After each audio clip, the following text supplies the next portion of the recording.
दोस्तों आज के इस वीडियो हम laser power and infra IPO का कंप्लीट रिव्यू करने वाले हैं। जानेंगे इसमें अप्लाई करना है कि नहीं करना है, कब अप्लाई करना है, किस डेट को करना है, सब पूरा डिटेल में बताऊंगा। जीएमपी क्या चल रहा है सब कुछ बताऊंगा। ओपनिंग की बात करें तो 9 जुलाई को आईपीओ ओपन हो रहा है, 13 को क्लोज होगा, अलॉटमेंट 14 को आएगा। जो रिफंड की बात करें 15 को, लिस्टिंग यहाँ पे 16 को होने वाला है। तो इतना लंबा इसका प्रोसेस रहने वाला है। आईपीओ डिटेल की बात करें तो 742 करोड़ का आईपीओ है, जिसमें से फ्रेश मोस्टली पोर्सन फ्रेश है। अच्छी बात है, 542 करोड़ जो है फ्रेश है। वो एफएस 200 करोड़ है, फेस वैल्यू ₹5 पर शेयर है। प्राइस बैंड की बात करें 203 से 214 पर शेयर इसका प्राइस बैंड है। और लॉट की बात करें 70 का यहाँ पे लॉट रखा गया है। तो ये सारा कुछ यहाँ पे डिटेल रहने वाला है। रिजर्वेशन की बात करें तो रिटेल के लिए यहाँ पे 35% का पोर्शन है, जो कि बेहतर है, बढ़िया है। तो ये सब तो रहा ओवरव्यू। अब बात कर लेते हैं एक लॉट के लिए कितना इन्वेस्ट करना होगा। तो एक लॉट के लिए अमाउंट पड़ेगा 14,980 रुपये। अब आपको जितना भी लॉट लेना है उसके अकॉर्डिंग कैलकुलेट कर लीजिएगा कि आपका कितना लगने वाला है। आइए अब सेक्टर की बात करते हैं। तो सेक्टर यहाँ पे देखो, कंपनी 1988 में इनकॉर्पोरेट हुई है और कंपनी क्या है, कोलकाता बेस्ड इंटीग्रेटेड मैन्युफैक्चरर है, जो पावर केबल हो गया, कंडक्टर हो गया और स्पेशलाइज्ड प्रोजेक्ट बनाती है।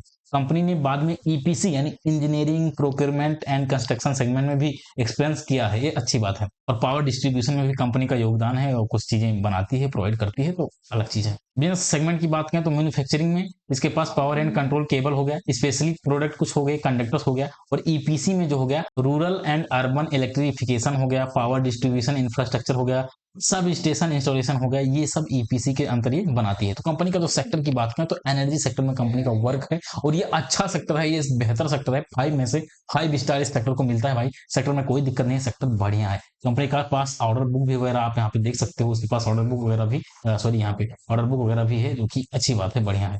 फाइनेंशियल रिजल्ट की बात करते हैं तो यहाँ पे आप देखेंगे रेवेन्यू डिक्लाइन हुआ है। 25 से 26 का पूरा डेटा मैं बोल रहा हूँ। रेवेन्यू डिक्लाइन हुआ है 9% के अराउंड से। EBITDA की बात करें 20% से बढ़ा है, पेट बढ़ा है, टोटल एसेट बढ़ा है, नेटवर्थ बढ़ा है, बोरो यहाँ पे बढ़ा है, जो कि नेगेटिव पॉइंट है। बट अभी हम डेट टू इक्विटी देखेंगे, डेट टू इक्विटी 1 से कम है तो कोई दिक्कत नहीं है। ईपीएस की बात करें तो 46% के अराउंड ईपीएस है, जो कि बेहतर है, बढ़िया, शानदार है। यही एक नेगेटिव पॉइंट है, रेवेन्यू नहीं घटना चाहिए था, रेवेन्यू बढ़ना चाहिए था, बाकी चलो ठीक है। इंडिकेटर की बात करें तो इंडिकेटर आप देखोगे आरओई शानदार है 23% का, आरओसी भी ठीक ठाक है। डेट टू इक्विटी की बात करें 1 से ज्यादा, ये थोड़ा नेगेटिव पॉइंट है। बाकी अभी ऑब्जेक्टिव में यदि डेट वगैरह कम करे होंगे तो दिक्कत नहीं होगी। बाकी डेट यहाँ पे ज्यादा है, नेगेटिव पॉइंट है। रिटर्न ऑन नेटवर्क की बात करें तो शानदार है, पेट मार्जिन कम है और होना चाहिए था। EBITDA मार्जिन ठीक ठाक है, और ज्यादा होता तो बेहतर रहता। पी वगैरह यहाँ पे सब लिखा है, देख ही सकते हो। प्रमोटर होल्डिंग 100% है, आईपीओ के बाद 75% के अराउंड रह जाएगा।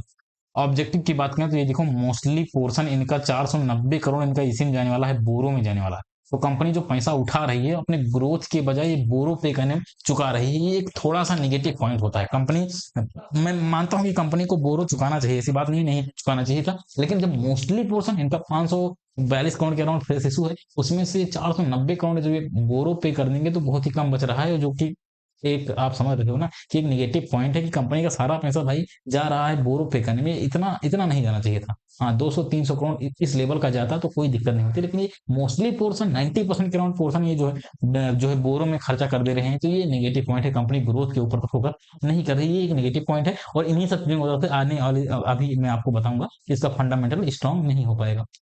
यहाँ पे पीयर्स देखते हैं तो काफी सारी कंपनियां लिस्टेड हैं, क्योंकि भाई इस सेक्टर में कंपटीशन है। यहाँ पे अपार इंडस्ट्री हो गया, पॉलीकेब हो गया, किया हो गया, ऐसे बहुत सारी हैं।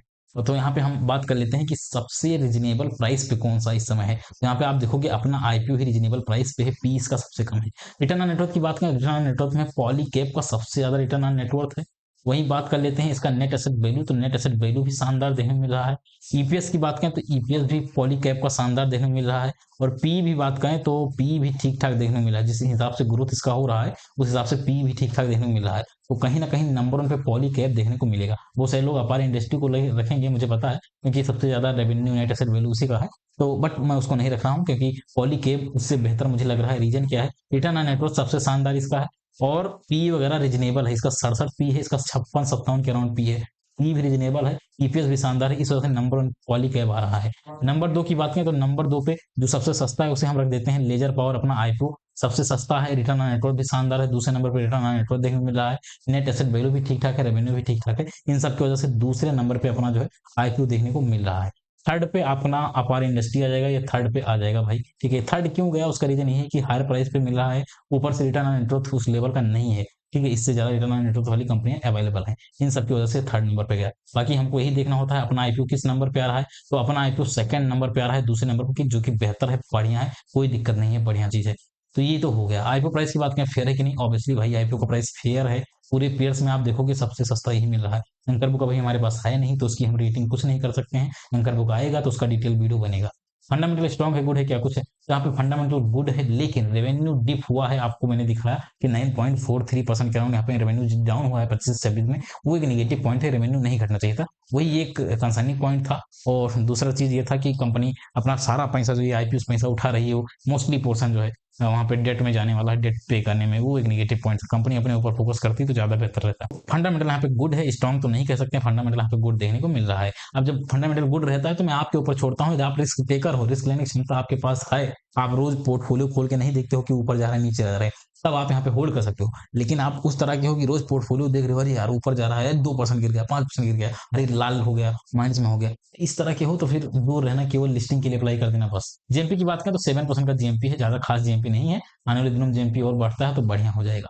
तो बात करते हैं अप्लाई करना है कि नहीं करना है। तो देखो इसमें भाई अभी अप्लाई तो बिल्कुल मत करना। जो 9 जुलाई को ओपन हो रहा है, 9 जुलाई तो बिल्कुल अप्लाई नहीं करना है। आपको लास्ट डे अप्लाई करना है, 13 जुलाई को अप्लाई करना है। हर आईपीओ को आप लास्ट डे पे अप्लाई किया करो। बहुत सारे लोगों को डाउट होता है कि लास्ट डे अप्लाई करूंगा तो अलॉटमेंट नहीं मिलेगा। ऐसा कुछ नहीं होता दोस्त। मैंने बहुत बार प्रूफ दिया है कि मैं लास्ट डे अप्लाई किया हूँ, बढ़िया बढ़िया अलॉटमेंट मिला है। 6 में से 5, 6 में से 4 इस तरह अलॉटमेंट मिला है।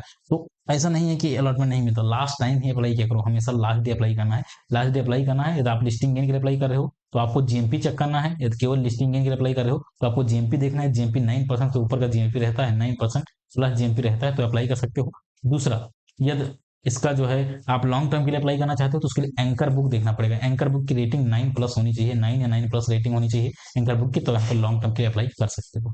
तो ये तो रहा पूरा डिटेल वीडियो। आई थिंक आप एक एक चीज क्लियर हो गई होगी। बस आज की वीडियो में इतना ही। मिलते हैं अगले वीडियो में, तो तब तक के लिए जय हिंद, वंदे मातरम।